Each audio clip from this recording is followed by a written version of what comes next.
This is a rendering created with the Lumen engine, and this is the same rendering with the difference that here I have assigned an ambient occlusion texture to the surfaces of the flooring and the side wall. Ambient occlusion is a feature of Twinmotion materials based on a texture that creates the soft shading that occurs when a scene is illuminated by an indirect light source or an overcast sky. This is useful for enhancing shading details in real-time rendering mode, usable exclusively with the Lumen and standard engines. You can set the ambient occlusion texture on all new materials you create in Twinmotion. Therefore, download all the textures of the materials you prefer, create a new material, set the textures for color, roughness and normal, and in the ambient occlusion section insert the texture named ambient occlusion, alias AO.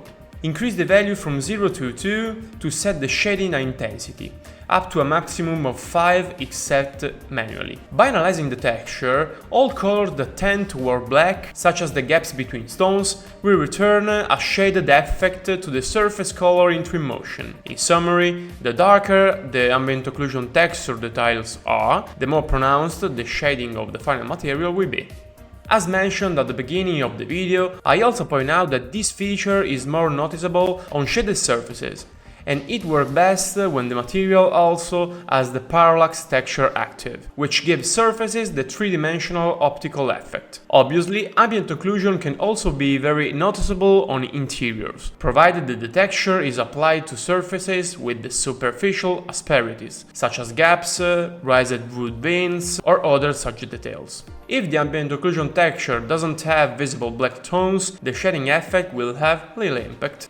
Thank you so much for watching this video, subscribe to the channel so you don't lose any future content, like the video to help me with the algorithm, and let me know in the comment what topics you would like me to cover in the next video. That said, I wish you a good day or evening and see you in the next video. Ciao!